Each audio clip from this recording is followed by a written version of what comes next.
নমস্কার বন্ধুরা, গোপলু কিচেনে আপনাদের সবাইকে স্বাগত জানাই। বাড়িতে মাছের মাথা থাকলে এভাবে কুমড়োর সাথে মাছের মাথা দিয়ে একটা তরকারি বানিয়ে নিতে পারেন। গরম ভাতের সাথে খেতে খুবই সুন্দর লাগে। তাহলে দেখে নিন বন্ধুরা রেসিপিটা কিভাবে আমি বানিয়েছি। আমি একটি মাছের মাথা নিয়েছি, এটি রুই মাছের মাথা। মাথাটা খুব ভালো করে ধুয়ে আগে থেকেই নুন হলুদ মাখিয়ে রেখেছিলাম। এবার একটি কড়াইয়ের মধ্যে পরিমাণ মতো সরষের তেল দিয়ে দেব মাথাগুলো ভাজার জন্য। তেলটা খুব ভালো করে গরম হয়ে গেলে ওর মধ্যে মাছের মাথাগুলো এক এক করে দিয়ে দেব। মাছের মাথাগুলো খুব ভালো করে মুচমুচে করে ভেজে নেব। দুদিকটা উল্টে পাল্টে ভালো করে ভেজে নিচ্ছি। মাছের মাথাগুলো ভাজার সময় ভেঙে নেব যাতে ভেতরটা কাঁচা না থেকে যায়। দেখুন বন্ধুরা, মাছের মাথাগুলো ভালো করে ভেজে নিয়েছি আর ভাজার সময় ভেঙেও নিয়েছিলাম মাথাগুলো। খুব ভালো করে মাথাগুলো ভাজা হয়ে গেছে। এবার একটি পাত্রে তুলে নিচ্ছি। মাছের মাথাগুলো তুলে নিয়ে ওই একই তেলের মধ্যে দিয়ে দেব টুকরো করে কেটে রাখা দুটো আলু। আলুগুলো আমি ডুমো ডুমো করে কেটে রেখেছিলাম। আলুগুলো ভাজার সাথে সাথেই ওর মধ্যে দিয়ে দেব হাফ কাপ পরিমাণে ভেজানো ছোলা। এখানে ছোলাটা অপশনাল, কিন্তু কুমড়োর তরকারিতে ছোলা দিলে খেতে খুবই ভালো লাগে। আলুগুলো অল্প ভাজা হয়ে আসলে এবার ওর মধ্যে কেটে রাখা কুমড়ো দিয়ে দেব। আমি এখানে 250 গ্রামের মতো কুমড়ো দিয়েছি। এবারে সব কিছুকে ভালো করে ভেজে নেব। বেশ লাল লাল করেই ভেজে নিতে হবে সবজিগুলো। সব কিছু ভালো করে ভাজা হয়ে গেছে। এবার তেল থেকে ছেঁকে একটি পাত্রে তুলে নিচ্ছি। কড়াইয়ের মধ্যে এখনও আমার তেল ছিল, ওই একই তেলের মধ্যে হাফ টিস্পুন কালো জিরে দিয়ে দিলাম। এরপর ওর মধ্যে দিয়ে দেবো একটা মিডিয়াম সাইজের স্লাইস করে কাটা পেঁয়াজ। পেঁয়াজটা লাল করে ভেজে নেব। পেঁয়াজ ভাজা হয়ে গেলে ওর মধ্যে দিয়ে দেব 1 চামচ রসুন বাটা। যেহেতু আমি মাছের মাথা দিয়ে কুমড়োটা বানাচ্ছি সেই জন্য এতে আমি রসুন বাটা দিলাম।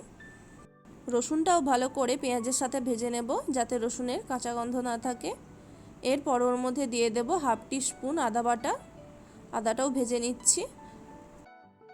আদা আর রসুন ভাজা হয়ে গেলে ওর মধ্যে এবার দিয়ে দেব একটা মিডিয়াম সাইজের টুকরো করে কাটা টমেটো।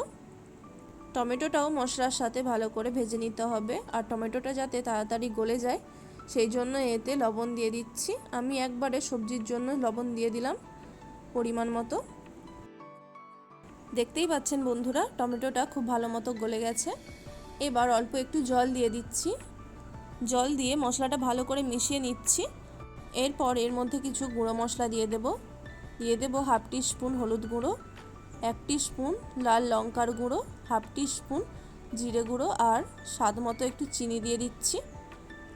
এখানে ঝালের জন্য আমি গুঁড়ো লঙ্কা ব্যবহার করেছি, আপনারা চাইলে কাঁচা লঙ্কা দিতেও পারেন।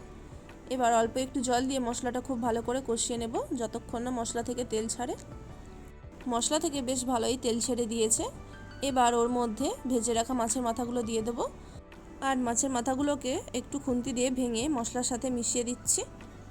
কিছুক্ষণ মাছের মাথাটা মশলার সাথে কষানোর পর এরপর ওর মধ্যে ভেজে রাখা সবজিগুলো দিয়ে দেব। মশলার সাথে সবজিগুলোকেও একটু কষিয়ে নেব 2 থেকে 3 মিনিটের জন্য। সবজিগুলো কষানোর পর এরপর ওর মধ্যে পরিমাণ মতো জল দিয়ে দেব।